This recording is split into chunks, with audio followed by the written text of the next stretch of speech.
Thanks for being with us tonight. Hey, well, I'm very happy to be here. I think it's the first time I do a talk in English in France. Yeah. So it's kind of funny. But yeah, I'm happy to be here. So we're European now, you know. Yeah, I know. We have to think global. So yes, we do.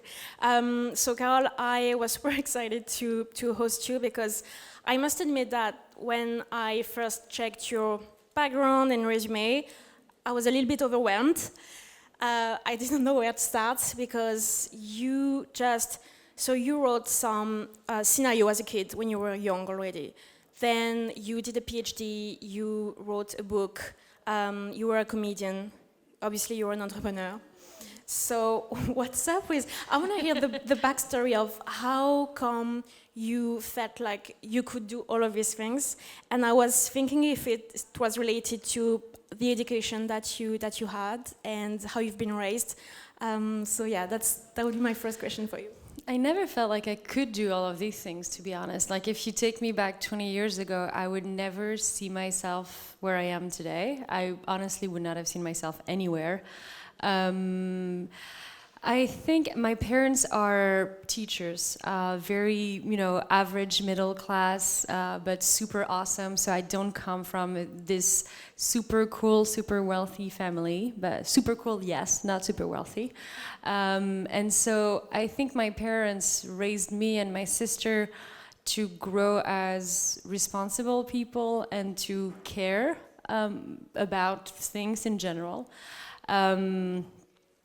And I think that, it made me free. It kind of made me free to do what I felt like doing. So I never had a very clear vision of what my career would be. My goal when I was 8, I wanted to be a writer. That's the only thing I knew I ever wanted to be. I wanted to write. So that's what I did. And that's why I started writing when I was very young. I wrote movie scripts. I was nominated for a few awards in France and in the US. And ultimately, to me, the connection is I can connect all the dots in my life, starting with writing when I was a kid and then moving on to studying literature and then teaching literature and then playing the literature. And ultimately, especially in an era where startups make a lot of storytelling, I felt like creation was a very strong force in my life. Yeah. And that whichever form it took, whether it was writing or acting or creating a startup company, it was creation. What really drives me is creating stuff and finding a way to connect with the other person. Because you don't... the arts is exactly the same thing. You have to create something, but not for your own good. You have to create something because you want that something to create an emotion for the person or to have some kind of transmission to the other person. And teaching, educating yourself and teaching are exactly the same thing. Like you have to transmit something to someone. And I think the startup for me is exactly the same vehicle for my creation. So I had one startup before, and it's my second startup. I don't know if after June I'll launch another company, or I'll just write, or I'll just do something else. That is, for me, a vehicle for creation.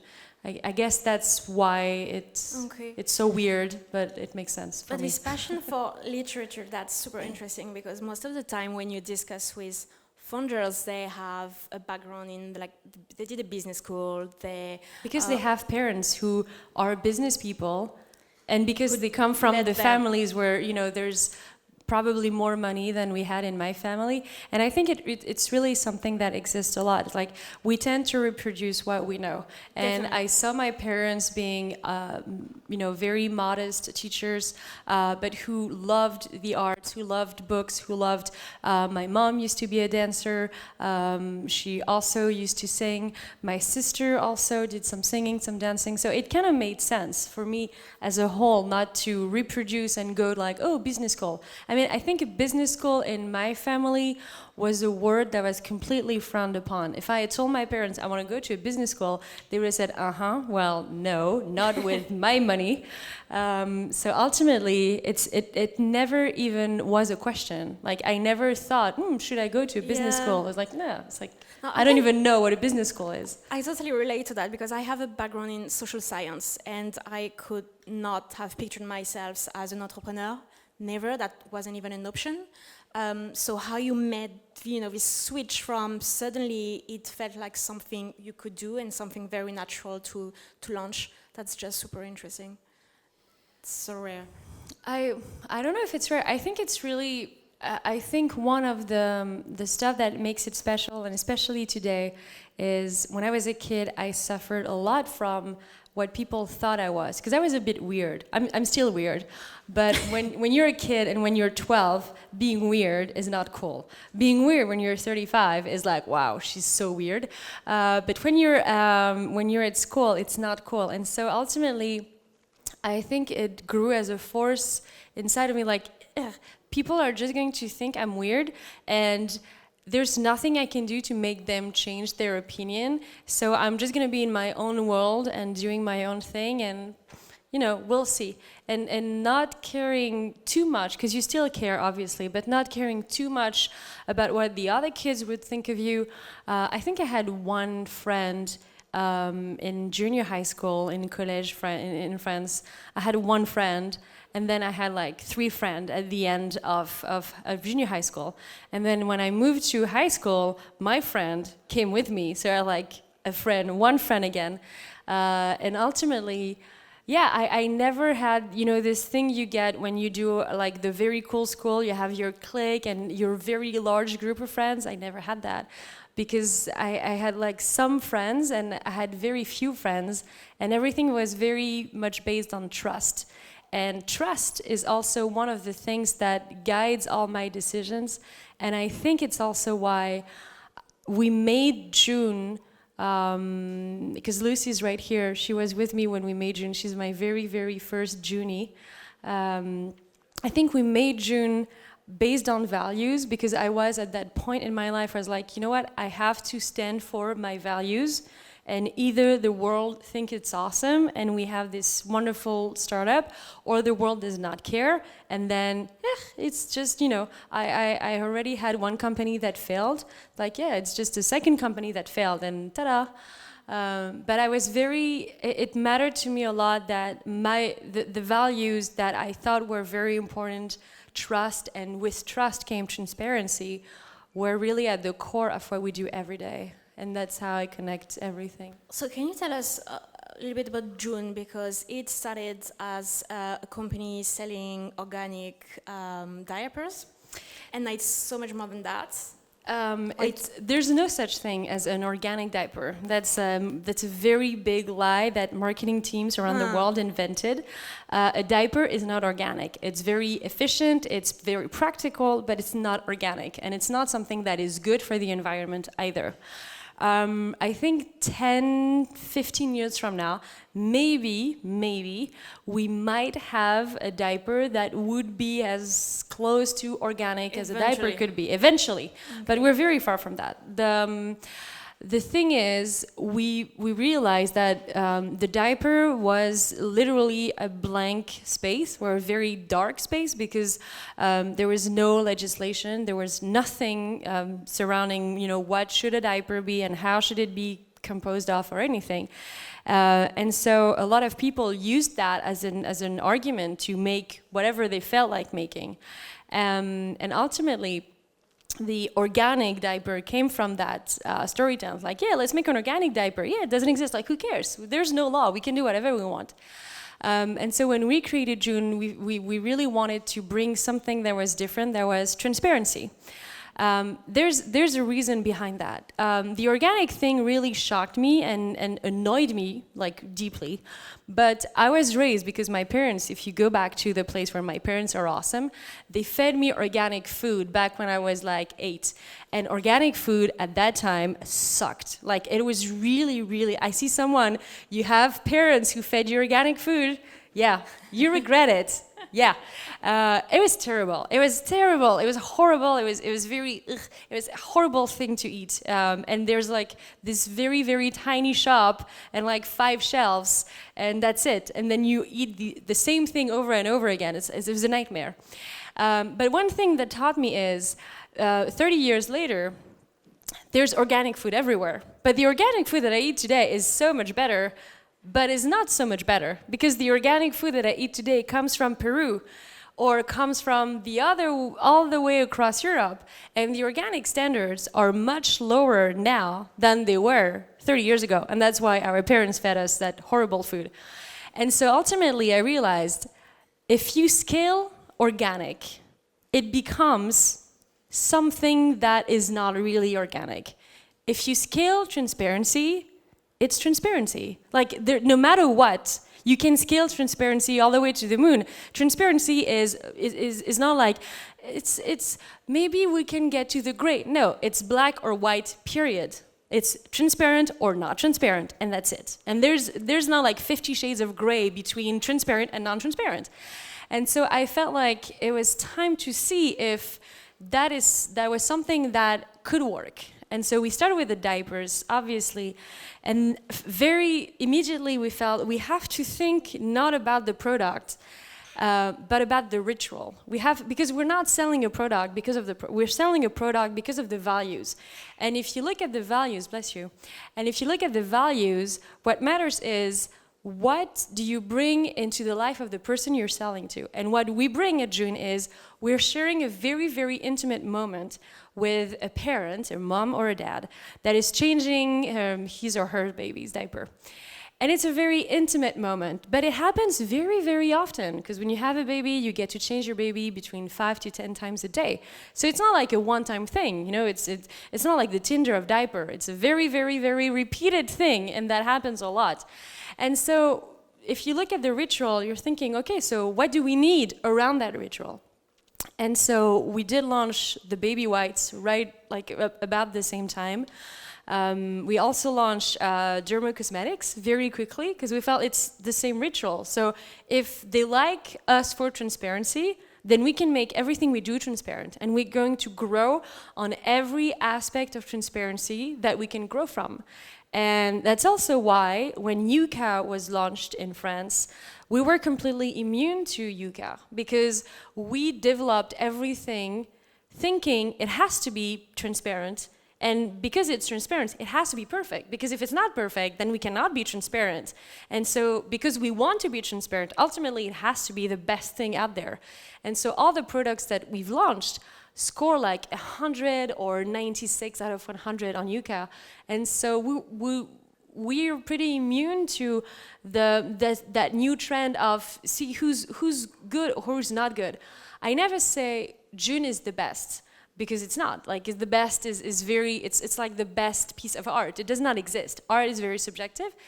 I say Joone is the best that we could do, and if it's the best for you, then it makes me happy, and if it's not the best for you, then I'm still happy for you. Because what matters is that people ultimately are happy, and not that Joone is the best. So, as a founder, how do you translate this all or nothing, or on transparency mindset into your corporate culture, how you hire people, employer brand, and everything? How many people do you manage today? There are 42 Joonies to this 42. date. Yeah. That's a lot. We grew initially. There was 2, and then there was 4, and then 8, and then last year there was 8 of us. At the end of the summer, there was 16 of us, and now there's 42. Lucy was with me on my first startup company. That was easy. So I just picked up my friends and I was like, "Hey, come and work with me again," because I just failed the previous time. But she was nice enough to come.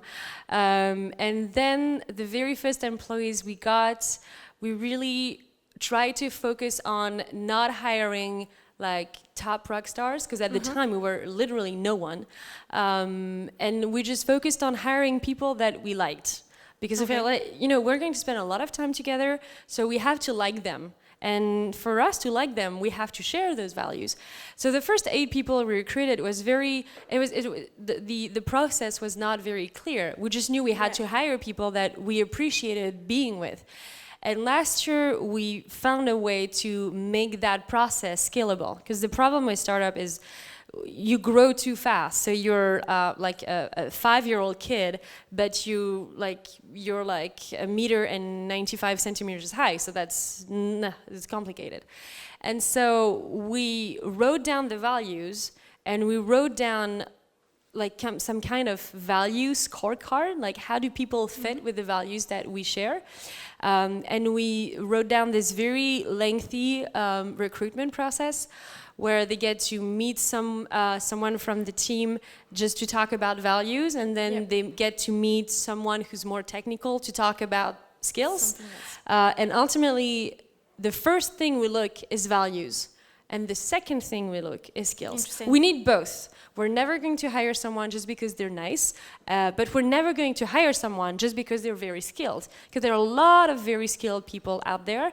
And we did say no to some very skilled people who are really like, what the fuck? Like, why is she saying no to me? And like, sorry. Because ultimately we realized we made the mistake once. We were I think we were like, the deer in front of the cars, like, oh my God, he's so wonderful. And so we did hire that person. And after 3 weeks, it was like, no, it's not working. Because we need to share the values. But it's also very specific to Joone. Joone, the office right now, is more like a very big flat where everyone is like, it's not a co-worker, your room co-mate or mate worker or something weird. We go on vacations together, we go get drinks together, we eat together, we go to sports together, and the mix is very weird because there are people from, like, the youngest is 21, the oldest is 44, and so it's really, I don't know how to say it, it's really specific to how we recruit them. And I think putting the values at the core, not forgetting the skills, but putting the values at the core really helps you grow. And also, it makes life so much easier because you're just happy to show up at work, and it just I don't know, it just makes sense. And naturally, when people feel disengaged with the values, naturally they just go. They just feel like I don't recognize myself in the values, and I liked them when there was 5 of us, and now there's 40 of us, and it's less of a family than it used to be. I prefer to go, and it's like, it's, we're lucky enough to be in France where unemployment is something that you get payment for, and if you stop working one day, the next day you're not out on the streets. And I think it's also, there's a lot of, I'm always very humbled and very, I have a lot of admiration for people who do not want to be entrepreneurs, because right now the press always talks about the entrepreneur, and everyone wants to be an entrepreneur, sometimes for the wrong reasons.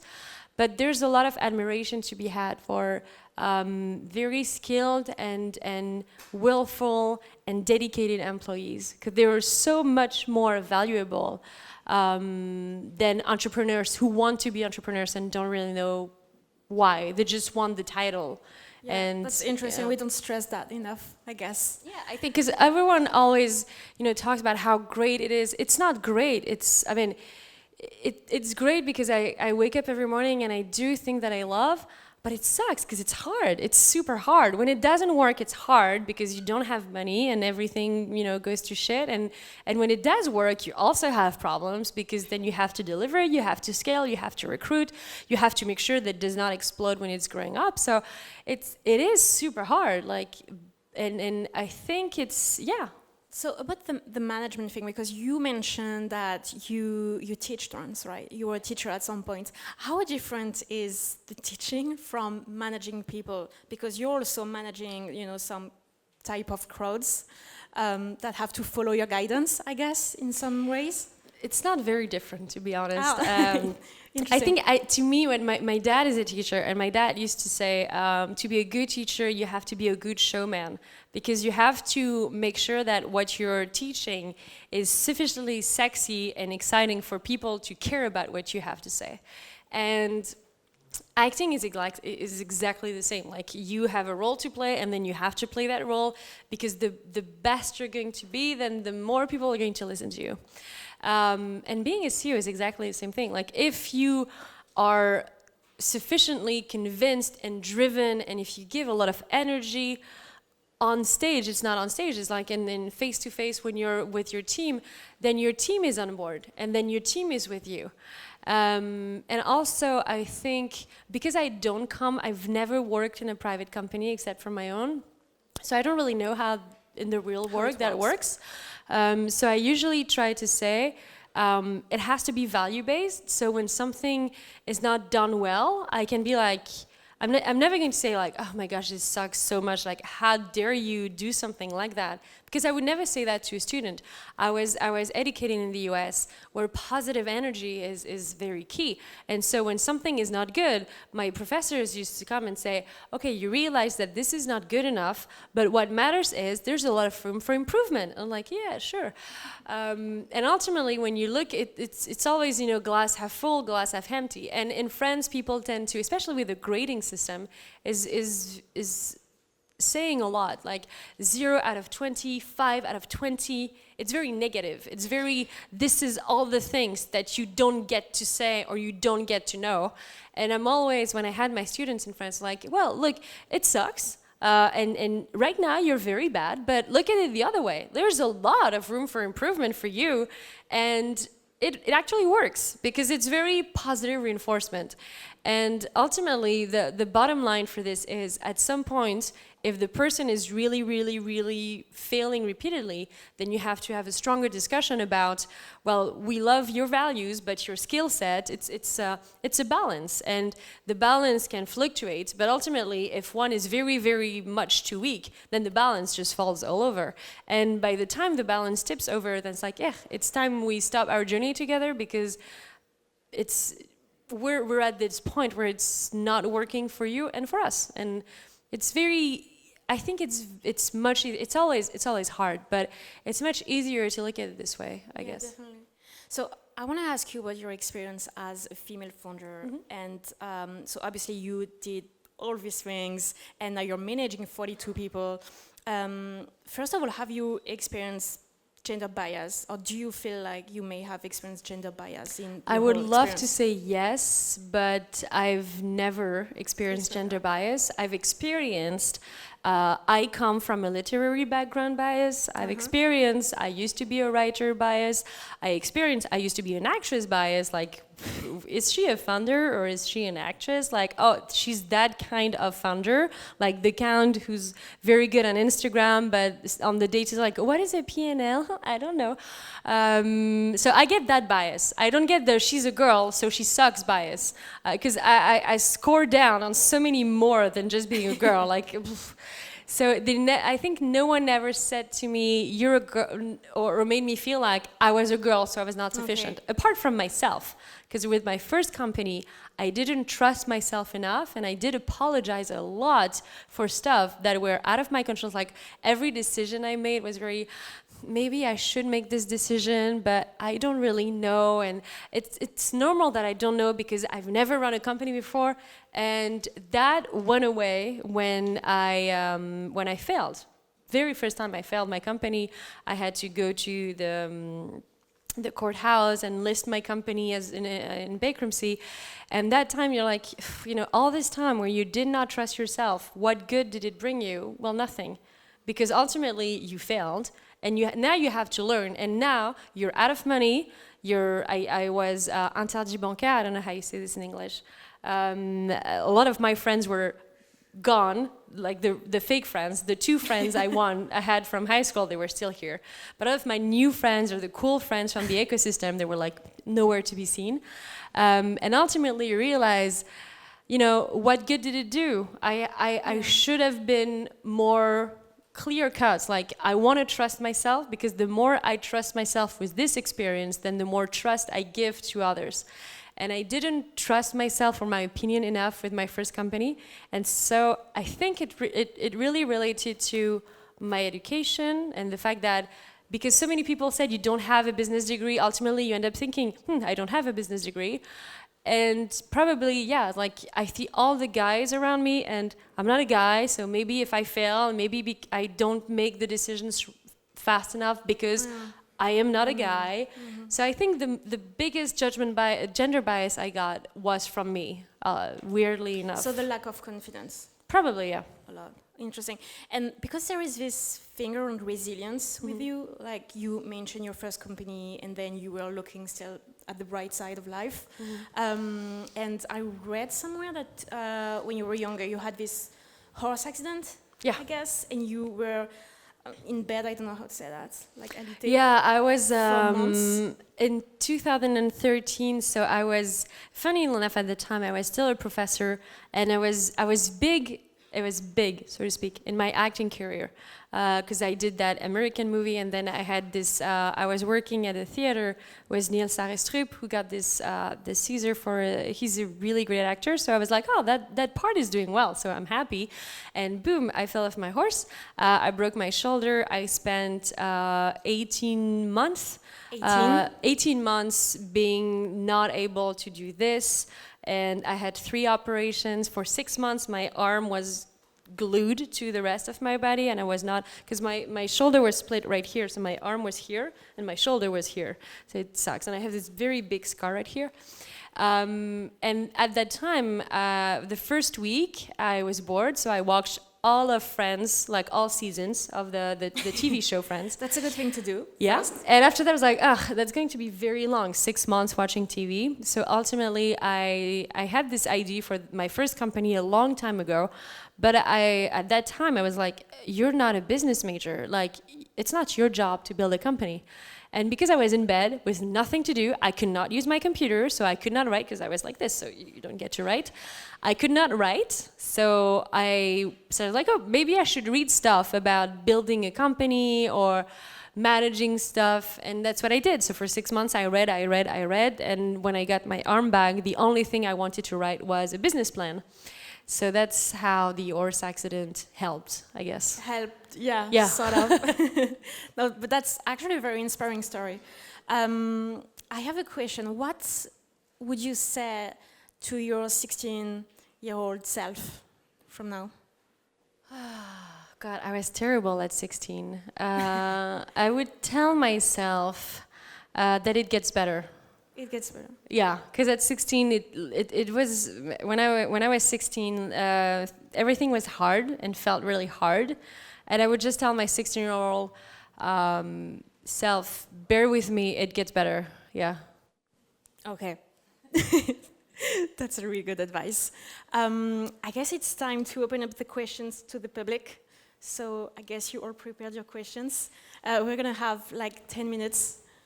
So there's always in France, there's always this major silence when people say, who wants to ask the first question? So please ask the first one. Afterward, yay, thank you. Congratulations. I was expecting the girl with the organic parents, because we have this connection already. Okay, so this is a microphone. You can throw it to other people. It's super soft, don't worry, you won't get hurt. And speaking the black thing, okay, don't just take it and put it here.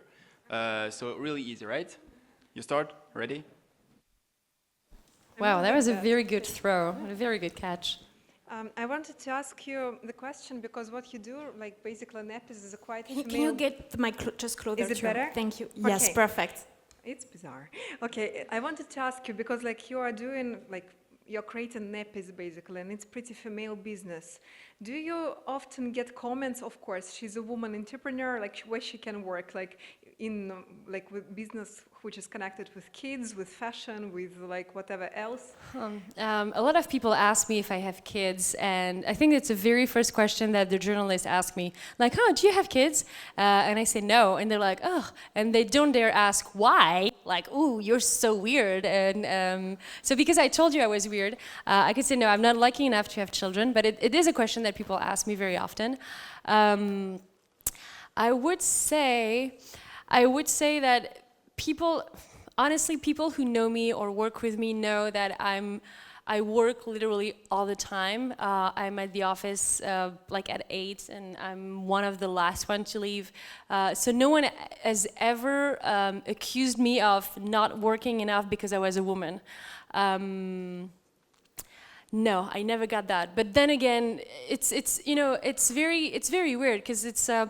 when you're a woman, people either accuse you of not being really a founder because there's your name on the paper, but then you're not really working.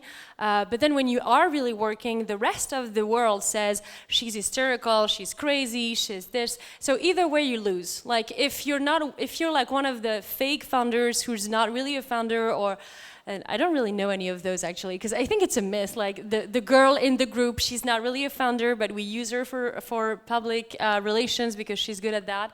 I don't really know any startup actually who does that. But if either way, you're accused of something. But the same, I guess it works the same way with guys. I mean, I have a lot of male founder friends, and there's always a lot of myth around everyone. Like, I have people I don't know come to me and talk to me about one of my friends, like, do you know this guy? Like, he's insane. I was like, no, he's not. It comes with, the more people talk about you, the more they're going to make up stuff. I don't know why. Maybe it's basic, psychology, human need to interact. It's maybe also a way to connect, because you're like, I think Madonna said, whether people talk about you good or bad, what matters is that they talk about you. And when you have a startup company, you want everyone to talk about your company. And obviously, when you're a founder, then one of the easiest way to talk about your company is to talk about you. And so at some point, it gets to, you're very much exposed. And right now, my public life is very, very public, and my private life is very, very private. So there's a divide between both. But yeah, I would say the ecosystem right now, some think I'm like, oh, she's a cool founder. Some think I'm super weird, and some think I'm hysterical. It's like, it happens. Okay, I got it. Thank you. Sorry. Okay, next question. Yeah, behind you, over there. Hi. Hello. You mentioned Madonna, so maybe she's one of your role models, but No, apart she's from not. her, I just like the quote. There are two quotes I like. That one from Madonna, the other one from Coco Chanel, who says, "You can have my ideas. I have some more behind." Yeah, I don't care, I have more. Yeah. The two quotes I like from girls. I'm like, yeah, those are cool quotes, and I use them sometimes. So sorry. What was your question? Do you have any other role model that you would want to, maybe from the literature stage, maybe from the entrepreneurial world? Well, I did. I have a lot of admiration for the guy I wrote my PhD on. That was Cormac McCarthy. He's a very brilliant writer, and he's also very secretive. And it's very weird because I'm publicly not very secretive, but I do connect a lot to what the way he's envisioned literature, and I think it's very powerful the way he manages words. On the business side, I was not educated in the business industry, so I could give you some cool names of cool people that I do admire as mentor. I can tell you this, when I was a kid, my haircut, because I have these very cool parents, was exactly like Cleopatra. So I had this fringe and very like bob kind of haircut. And so some of my family members called me Cleo, like Cleopatra. So I got like, who is this Cleopatra and what does she do? And I found out that she was this major ruler. She was a bit crazy, I think, and she was weird. So I think we have that in common. And I kind of admire the fact that she was ruling all of this place at the time where men were ruling everywhere else. That's a very classy role model to have, I guess. She's very classy. I don't know. I used to, because when you live with books, the problem is you live with stuff that are from the time back, and I should work on a better answer.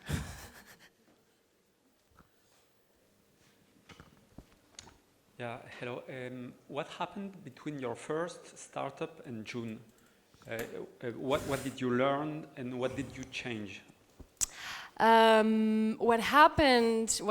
Wow. I was completely bankrupt. I lost almost all my friends. I dumped my boyfriend at the time. So it was a very clean slate. And it got to the part where I'm thinking it could not get worse than this. And I looked at myself and I never want to run a startup company ever again. I want to be an employee. I want to work with someone. I never, ever want to go back to entrepreneurship. And ultimately, after 6 months, taking really some time off and being very, very private and out of the public sphere, I realized there's so much that I learned from my previous company, so much insight that I got from parents, and I felt a lot of, not regrets, but I felt a lot of, wow, this I should have done this way, and this, if I had to do this again, then I would cut immediately.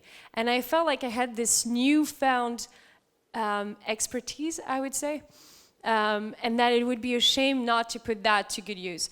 So I would say it's a weird kind of expertise, because having a startup company that works would not have probably granted me that same expertise, because I see a lot of founders right now who have like companies that do work and who make the kind of mistakes that I used to make, and are just happy with that. And I think you just grow. It's like instant growth, because it's a very humiliating process, to be honest.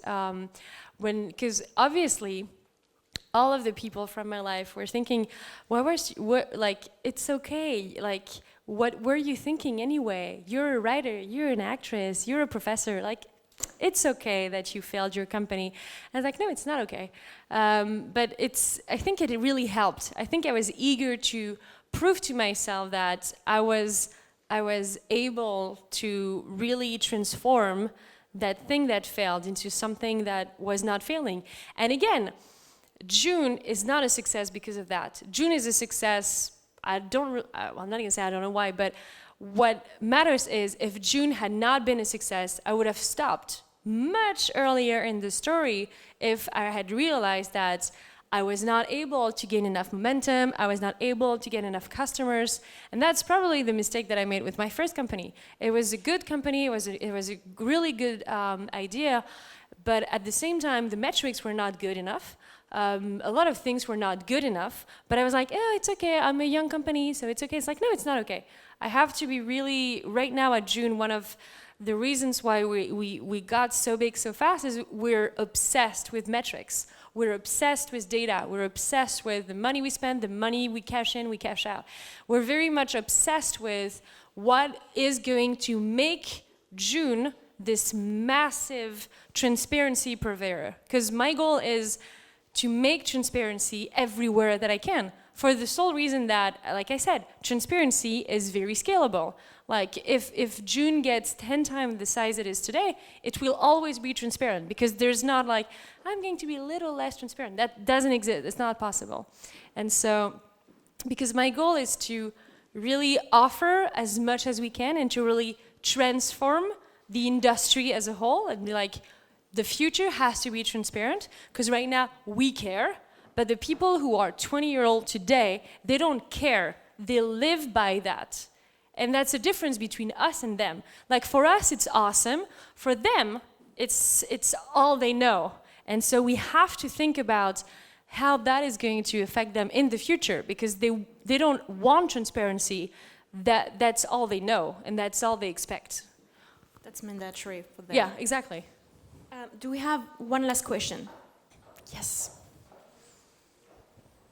So my question is on the topic of gender stereotype. I think the experience of changing a baby's diaper and all of that is associated with the mother and women, and I was wondering how you invite men into that experience as well.